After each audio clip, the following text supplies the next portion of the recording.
সিদ্ধান্ত ফাইনাল। গণভোটের যে আদেশ সেই আদেশ বাতিল হচ্ছে, সংসদে উঠছে না। গত রাতেই সিদ্ধান্ত ফাইনাল হয়েছে, এটা আমরা আগেই জানিয়েছিলাম যে গত রাতেই সিদ্ধান্ত ফাইনাল হবে। অবশেষে সিদ্ধান্ত ফাইনাল হয়েছে, আজকে সেই সিদ্ধান্তটা জানা গেছে। সংসদে গণভোটের অধ্যাদেশ উঠছে না, এটা নিয়ে বিরোধী দলে ব্যাপক সমালোচনার জন্ম হচ্ছে। বিরোধী দল এক ধরনের আতঙ্কের মধ্যে রয়েছে। গণভোটের ব্যাপারগুলো যদি পাশ না হয় তাহলে বিরোধী দল যে প্রত্যাশাগুলো করছে, যেভাবে তারা চলতে চাইছে কিংবা চালাতে চাইছে, সেই প্রত্যাশা পূরণ হবে না। কিন্তু সরকার সিদ্ধান্ত নিয়ে ফেলেছে, গণভোট অধ্যাদেশ পাশ হবে না, সেটা বাতিল করা হবে, সংসদেই উত্থাপন করা হবে না। স্বরাষ্ট্রমন্ত্রী স্পষ্ট জানিয়ে দিয়েছেন।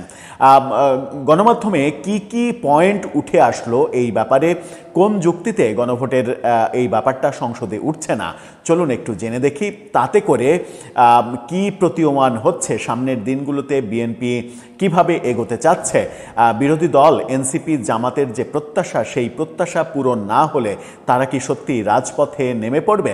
এদিকে আজকে সার্জিস আলম একটা ফেসবুক পোস্ট দিয়ে বলেছেন তারা রাস্তায় নামবেন এবং আন্দোলন করবে, এবং আন্দোলন করলে বিএনপি সরকার টিকতে পারবে না, বিএনপি সরকারের টেকার মতো কোনো ক্ষমতা নেই। আওয়ামী লীগের 17 বছরে তারা আন্দোলন করে কিছুই করতে পারেনি, এখন তাদের বিরুদ্ধে আন্দোলন হলে তাদের সরকার পতন হয়ে যাবে, এরকম কথা তিনি বলছেন। চলুন একটু জেনে দেখি কি হচ্ছে গণভোট নিয়ে, কেন সংসদে উঠছে না, কি বলছেন স্বরাষ্ট্রমন্ত্রী। থাকবেন পলিটিক্স টিভির নিয়মিত। বলছিলাম গণভোটের প্রসঙ্গ। গণভোটের প্রসঙ্গে যাওয়ার আগে একটি মানবিক প্রসঙ্গে বলতে চাই। ফুড ফর অল, সবার জন্য খাদ্য, একটি নতুন চ্যানেল। এই চ্যানেলটি যারা তৈরি করেছে তাদের কাজ হচ্ছে ক্ষুধার্ত অসহায় মানুষের পাশে রান্না করা খাবার নিয়ে দাঁড়ানো। এই মানবিক কাজটা তারা শুরু করেছে মহান স্বাধীনতা দিবসে। তাদের কাজটা পছন্দ হওয়ায় আমরা আমাদের প্ল্যাটফর্ম থেকে তাদেরকে সমর্থন জানাচ্ছি। আপনারাও আমাদের যারা দর্শক তারা তাদের কাজকে উৎসাহ দেবেন। ডেসক্রিপশন বক্সে লিঙ্ক দেওয়া থাকবে, সেই লিঙ্কে গিয়ে চ্যানেলটি সাবস্ক্রাইব করে তাদেরকে অনুপ্রাণিত করবেন, সেই প্রত্যাশা রইল। চলে যাচ্ছি মূল আলোচনায় যাওয়ার আগে একটি গানের কথা স্মরণ করতে চাই। অনেক সাধের ময়না আমার বাঁধন ছেড়ে যায়।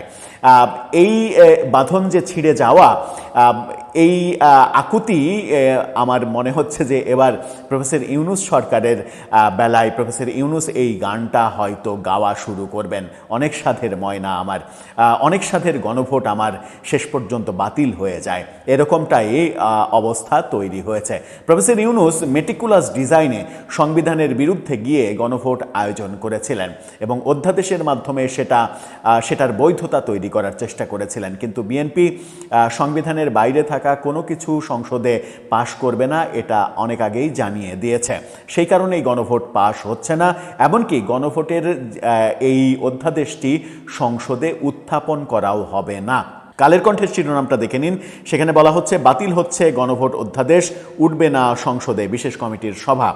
এই তথ্য যখন কালের কণ্ঠ বলছে, তখন ইন্ডিপেন্ডেন্ট টেলিভিশন স্বরাষ্ট্রমন্ত্রীকে উদ্ধৃত করে বলছে, তাদের শিরোনামটা দেখে নিন। তারা বলছে গণভোটের অধ্যাদেশের কার্যকারিতা শেষ, সংসদে উত্থাপনের প্রয়োজন নেই। অর্থাৎ এটার আর কার্যকারিতা নেই, সুতরাং সংসদে উত্থাপন এটার কোনো প্রয়োজন তিনি দেখছেন না। গণভোট অধ্যাদেশ সংসদে উত্থাপন করা হবে না বলে জানিয়েছে বিএনপি, ফলে অধ্যাদেশটি আগামী 12 এপ্রিল স্বয়ংক্রিয়ভাবে বাতিল হয়ে যাবে।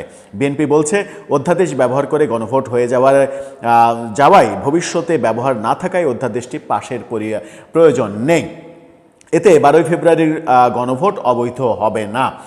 গণভোট নাকি বৈধই থাকবে, এটা পাশ না করলেও গণভোট কিভাবে বৈধ থাকে সেটা একটা বড় বিষয়। কারণ হচ্ছে যে ব্যাপারটা সংবিধানেই নেই, সেটা যদি আপনি সংবিধানে মানে অন্তর্ভুক্ত না করেন, এটার বৈধতা যদি না দেন, তাহলে সেটা বাতিল হয়ে যাবে, সেটার কার্যকারিতা থাকবে না, এটাই স্বাভাবিক। কিন্তু বিএনপি বলছে যে কার্যকারিতা থাকবে, যেহেতু ভোট হয়ে গেছে। এটা নতুন করে ভবিষ্যতে যেহেতু এর কার্যকারিতা নেই, সেহেতু নতুন করে সংসদে উত্থাপন করার প্রয়োজন নেই। সরকারি দলের এই সিদ্ধান্তে নোট অফ ডিসেন্ট দিয়েছে জামাত ইসলাম। সংসদীয় যে কমিটির বৈঠক, সেই বৈঠকে গত রাতেই ফাইনাল হয়েছে এটা। জামাত ইসলাম এটার প্রতিবাদ করেছে, কিন্তু সেই প্রতিবাদে কাজ হবে না, সরকারি দল যা চাইবে সেটাই হবে।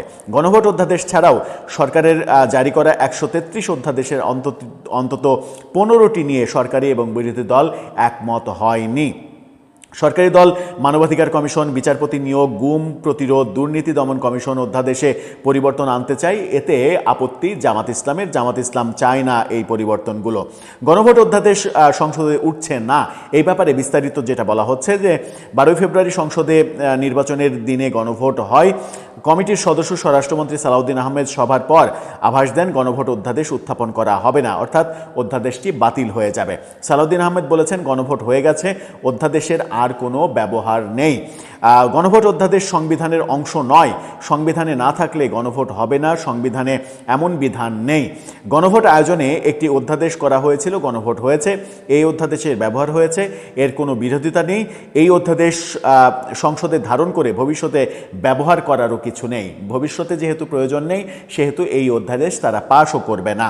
সংসদে অধ্যাদেশটি অনুমোদন করা হবে কিনা প্রশ্নে সালাউদ্দিন আহমেদ বলেছেন, সংসদে উত্থাপন করা হয়েছে। যেমন সংসদীয় আসনের সীমানা নির্ধারণে প্রণীত অধ্যাদেশের ব্যবহার আগামী 10 বছরে বা পরবর্তী জনশুমারি না পর্যন্ত কাজে লাগবে। এই গণভোটের ব্যাপারটা সেটা কাজে লাগবে না, সুতরাং এটা উত্থাপন করার প্রয়োজন নেই। সালাউদ্দিন আহমেদ জানিয়েছেন, 133টি অধ্যাদেশের উপরে আলোচনা হয়েছে। কতটি অধ্যাদেশ সংসদে উত্থাপন হবে তা 2 এপ্রিল জানা যাবে। 2রা এপ্রিল এটা নিশ্চিত হবে যে কতগুলো সংসদে উত্থাপিত হচ্ছে, কতগুলো হচ্ছে না।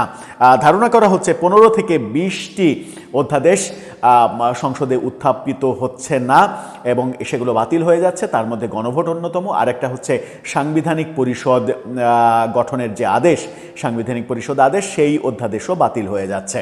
অর্থাৎ বিরোধী দল যে সাংবিধানিক পরিষদের সদস্য হিসেবে শপথ নিয়েছে, সেটিও বাতিল হচ্ছে। কার্যকারিতা যখন বাতিল হয়ে যাচ্ছে, তখন তাদের শপথ নিয়ে আবার নতুন করে বিতর্ক তৈরি হবে।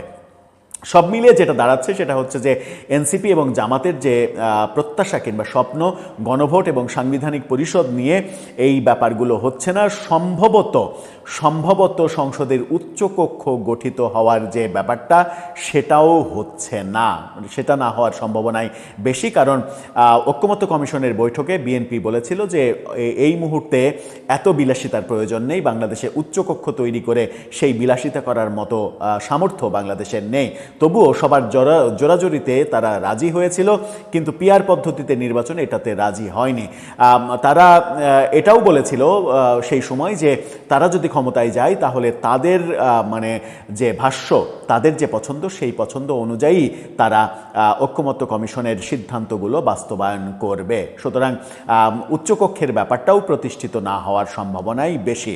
সব মিলিয়ে এনসিপি এবং জামাত কোণঠাসা হয়ে পড়ছে। এরকম একটা মুহূর্তে তারা রাজপথ বেছে নেয় কিনা, যেটা শুরুতেই বলেছি, সার্জিস আলমের স্ট্যাটাস, অনেকেই অনেক ধরনের বক্তব্য দিচ্ছেন, এখন রাজপথে নামার হুমকি দিচ্ছেন।